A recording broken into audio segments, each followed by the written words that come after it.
This episode is made possible by the support we get from Fort Collins Kia. If you are in the market for any electric Kia, not only do they never add market adjustments, they will deliver your car to you anywhere in the 48 contiguous states for out-of-spec viewers. More information in the link in this episode's description.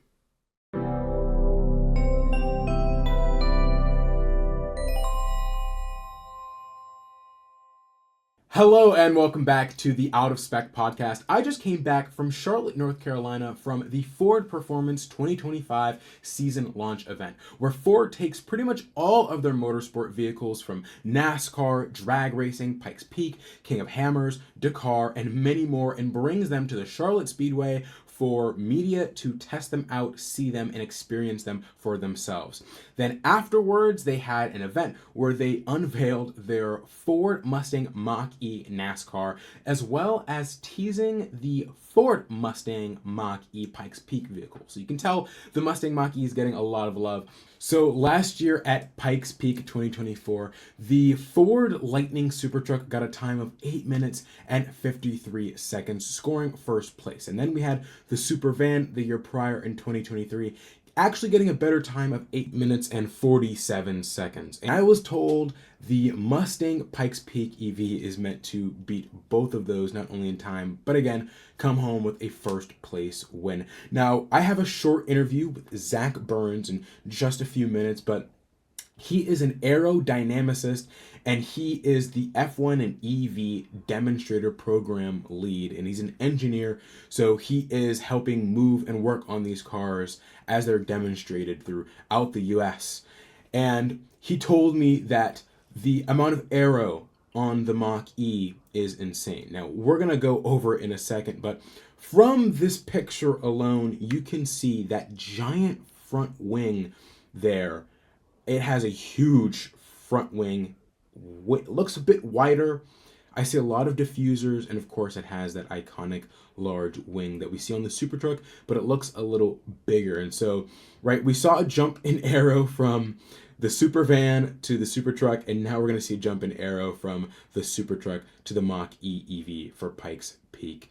And yeah, this is coming from an aerodynamics engineer, so I'm going to trust him here. But let's just start it off with the Ford Lightning Supertruck as well as Pikes Peak. So I got a chance to ride in the Ford Lightning Supertruck, and this thing is killer, okay? We drove in the quad motor version, and when I say quad motor, unlike a conventional consumer EV like your Rivian quad motors, there is a motor at each wheel.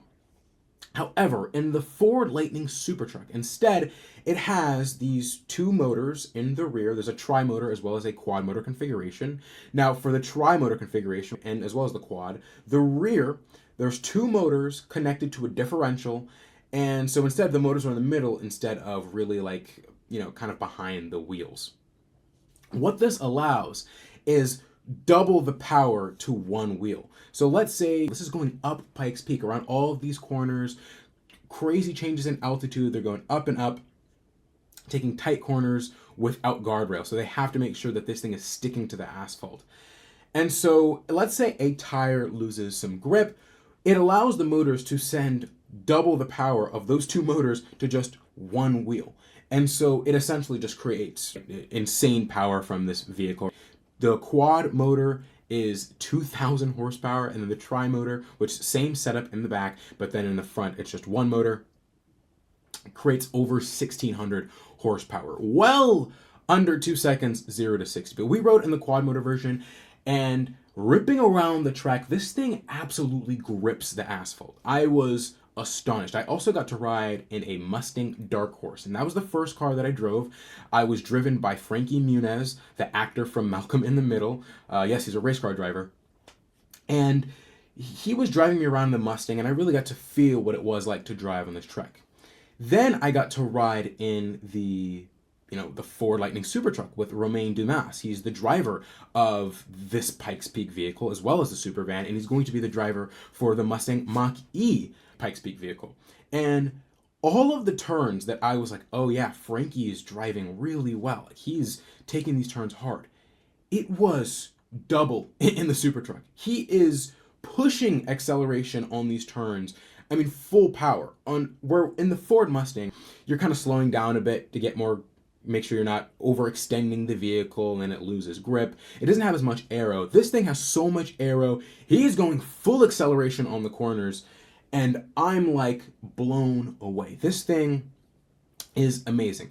It has a weight distribution 45 in the front, 55 in the rear. I imagine a lot of that is that wing, but you also want to give the rear a little bit more weight to help it grip the ground. It has a 50 kilowatt hour battery, and that is to help balance between weight and power. You want to make sure that this vehicle is able to drive Pikes Peak. It was driving from like 9:10 a.m. to up to 2:15 p.m. and it actually died on the track, and I was told he had to put it in like eco mode and have to kind of bring it right back in, and then I saw it charge. But this thing absolutely rips it. 50 kilowatt hour battery to ensure power, but also enough range to get it around the course. So I am here with the 2024 Pikes Peak winner, the Ford Lightning Super Truck.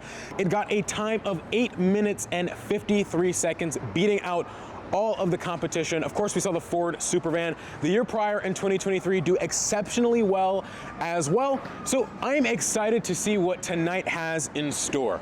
But let's go back to the Ford Mustang Mach-E Pikes Peak vehicle. I imagine this will be the Ford Mustang Mach-E supercar. We have the Supervan, we have the Super Truck. This will just be the supercar, maybe super SUV. But we'll read from this Ford Performance article. Ford plans 2025 Pikes Peak climb with new electric vehicle demonstrator, saying Ford plans to return to America's Mountain in 2025 to take on Pikes Peak with a new Mustang Mach-E derived electric vehicle demonstrator with Romain Dumas behind the wheel. This is the third consecutive year that Ford is competing with an electric demonstrator at Pikes Peak, adding to the previous success of the Supervan 4.2 and the F-150 Lightning Supertruck. Dumas will look to repeat his 2024 King of the Mountain win this June in Colorado. I am super excited to see this thing rip around. Hopefully, we'll get a look at it very soon. And then as soon as that comes out, I will make a video on that as well. And then, right following the routine of the Mach-E is getting some love. We have a Ford NASCAR that's coming as well. The Ford Mustang Mach-E NASCAR prototype. It is another demonstrator vehicle, and what these demonstrator vehicles are exactly what the word says. They're to demonstrate high performance, high power, and what Ford can do in motorsports. We had the Ford Lightning switchgear, which is like a Ford Lightning Raptor. We had the Ford Mustang Cobra 1800, which was an electric dragster, which I think beat out every one of Ford's drag records for all of their previous Ford vehicles. We also had the Mustang Mach-E 1400, which did some crazy donuts and drifts. And then, of course, we have the Super Truck, the Supervan. Ford has been killing it in motorsports, and I'm going to get into why that's important in a second. But we have the Mustang Mach-E NASCAR here to really show what the future of NASCAR can look like. Now, I was told by someone at this event, not affiliated with Ford, I do want to be honest here, that this is likely using the exact same platform as ABB's NASCAR EV prototype. ABB is a part manufacturer. They make EVSE infrastructure. They make all sorts of parts and manufacturing widgets for medical, for technology, for pretty much every industry, and they made a NASCAR EV prototype. And you can kind of see specifically from, I would say the rear here, it gives me the same impression as the ABB NASCAR, but this is Ford's spin on it. And regardless, that's how the NASCAR would actually work, right? In NASCAR, they're using the same car with the same engine. It just looks different on the outside. Really what is happening there is the drivers. And so we're seeing here what Ford's take on the EV NASCAR would be, and it looks epic. Of course, it has that Ford Mustang front end, the front lights. It has the Ford Mustang tail lights. All look like Ford Mustang, but it shares absolutely no part of the Ford Mustang. These are really just stickers, just decals that are kind of going over the livery. Now, I have an interview with Zach Burns, right? Again, he's the F1 and EV demonstrator program lead, and he's an engineer. And we had an awesome conversation about the Mustang Mach-E NASCAR. So let's get into it. But before we get into the interview, I do want to apologize for the bad audio. Even with my pretty good mics, I could not compete with the very loud crowd and the live music happening in the background. There were about 1,000 people there, as well as a ton of members who were next to the NASCAR vehicles behind us, and so I just could not compete with it. So please bear with me, but I hope you get a lot of information out of this short interview. Hello, Zach. Thank you for joining me here with the NASCAR Ford EV. Ford NASCAR EV. Perfect.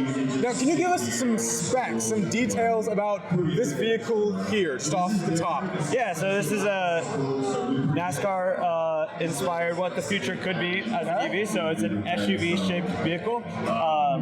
It uses 3-motor setup. So there's 2 motors in the back, 1 motor in the front. A single-speed transmission on front and rear. With that, and then there's a 76 kilowatt-hour battery pack in this passenger seat, essentially. Okay. Now, can you, I guess, describe for us? We're seeing the battery pack on the right side versus most consumer EVs, right? The battery pack is just flat underneath the vehicle. Yeah. Why is that? So this vehicle is a derivative of the next-gen NASCAR. Okay. So the chassis is very similar. It is different, but it is similar philosophy design. So they took what they learned from that initial design and made modifications. So the roof height's a little bit higher. One, to like keep the silhouette of an SUV, but also two, they had issues with roof height for like taller drivers. So a little bit taller. And then from there, you just can't really fit a battery pack with that small, like lower clearance. Okay. So the most convenient place would be passenger seat. Right. So yeah. Awesome. That's so sweet. Now, I was looking around this vehicle. I couldn't find a charge port. How is this charged? So we have the charger. It's a plug-in on the side. Okay. Like through the window, essentially. Okay. But that is part of. How would you say it? So it's an indirect charger off the vehicle that we plug into. Okay. So it is charged. The inverter stuff on that side is off it. Awesome. So it's very similar, actually, to how we do Superman, Supertruck. Right. So just DC charging, no AC inverter that allows the charge. Exactly. Awesome. All the AC stuff's on it. Okay, perfect. Now, what is the horsepower on this? So in the top, quality trim is what they call it. It's about 1,200 horsepower. Amazing. 1,200 horsepower, tri-motor.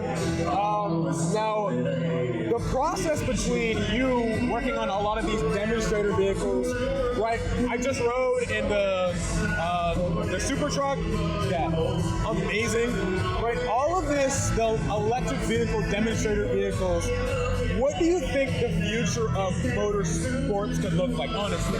Do you think it can be fully EV, or do you see really still gas engines really dominating the space? Yeah, I think that what it really demonstrates is the capability of an EV. It shows what we can learn from a motorsport application and bring it into a production side. So what we learn in motorsports definitely trickles into what we do. So how you charge, how charging rates, or how we each demonstrator we do has different aspects what we learn.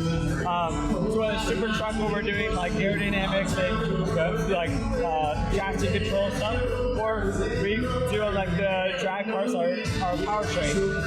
We understand what we can do to develop our powertrain the best, so high discharge rates and all the that aspect of it. So this vehicle is definitely a combination of the both, and kind of showing you what the future of a NASCAR could be. So Ford has dominated Pikes Peak 2 years in a row. 2023 Superman, 2024 Super Truck.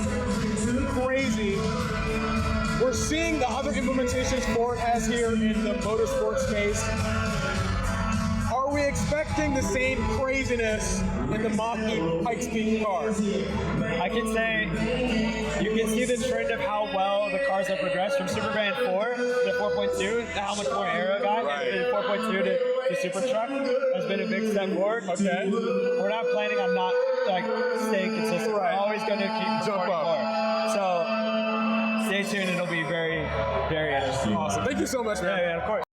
Now, to kind of sum up everything we learned about the NASCAR EV, this is a NASCAR-inspired vehicle for potential future racing. If we see a lot of automakers join, and maybe we'll see an electric vehicle NASCAR division, this is what it would likely look like. And Ford wants to demonstrate that. This is a vehicle that will likely go on some sort of press run for people to experience and see and try. It will likely have its own racing to see what numbers it can produce for the public. And I think that, again, just draws a lot of attention to electric vehicles. It is a tri-motor setup, so 2 motors in the back, 1 in the front. I believe similar setup to what we see in the Super Truck, where there's a differential, and that's because there's also a single-speed transmission on both front and rear axles. Rarely do we hear transmission in an electric vehicle, but because, again, differential, that's what we're having here. 76 kilowatt-hour battery placed in the passenger seat. As we discussed in the interview with Zach, the battery is on the passenger side. Now, this is to help match the next-gen NASCAR chassis. Battery placement is unique. I mean, you also have to think there are space constraints, so you can't fit the battery underneath the vehicle like a traditional EV. And so it was kind of like a kill 2 birds with 1 stone. You put the battery on the right side, and all of that weight is centered over there, and also helps match the weight distribution of the next generation internal combustion engine NASCAR chassis. Now again, this is a DC charging only. Just like the Super Truck, just like the Super Van, it only DC chargers. There's no onboard AC inverter, so it runs on DC power at all times. And this EV has over 1,200 horsepower. Now, regenerative braking, again, wasn't specified. Zach didn't know on the top of his head. However, it's similar to the Super Truck, it was said. The Super Truck has regenerative braking of up to 600 kilowatts of regen. So, again, regenerative braking on this is nuts. You gotta have good braking with motorsport vehicles, and for an EV, if you're able to brake and recoup some of that energy into the battery, that's, again, kill 2 birds with 1 stone. Now, leading on to what the Ford Mustang Mach-E NASCAR has in store, why is it important that automakers focus on EV motorsports? And I have to give Ford props where they are due. Ford has invested a lot of money, these are not cheap, into EV demonstrators, and seeing the crowd's reaction, seeing children get used to electrification in motorsports, I think just creates a familiarity for the future. There's a lot of theatrics that goes into motorsports, the loud noises, the crazy liveries, and Ford has shown that through electrification.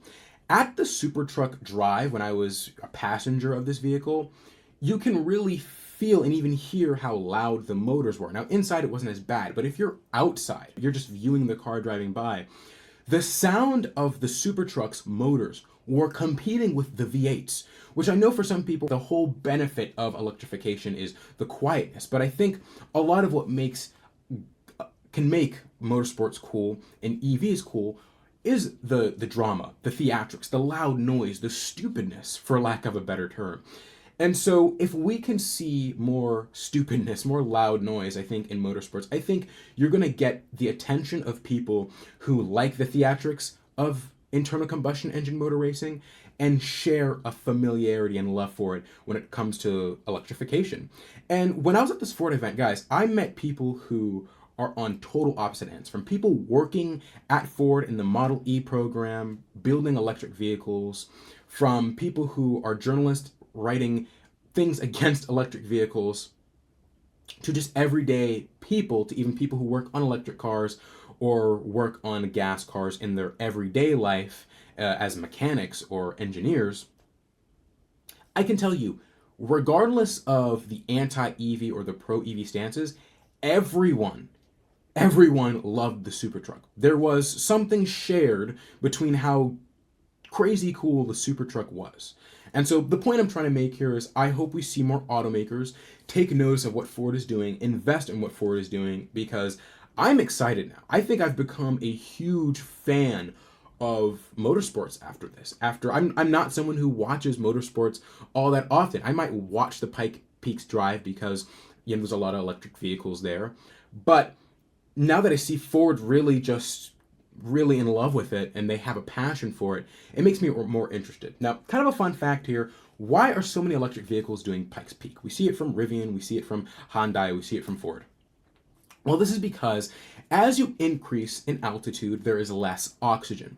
Your vehicle, gas vehicles, take in oxygen to help start that spark to get the engine going. If there's less oxygen, the engine's not putting as much power. So as you're increasing in altitude, it's getting harder for and less efficient for the internal combustion engine vehicles to run. For an electric motor, there's none of that. Whether you're underwater or high up in the sky, it's putting out all of its power. And so that gives electric vehicles such a cool advantage in Pikes Peak in Colorado, and that's why we see so many automakers, and that's why I see Ford specifically, for 3 years in a row now, use an electric vehicle for Pikes Peak. But yeah, guys, I hope you guys loved it. I can't wait to see more, I think, crazy Pikes Peak vehicles. I think something like this, not even Pikes Peak, but even NASCAR, is important, and seeing the crazy engineering that goes into it. I was told the Ford Lightning Super Truck can charge up to 500 kilowatts. It has 600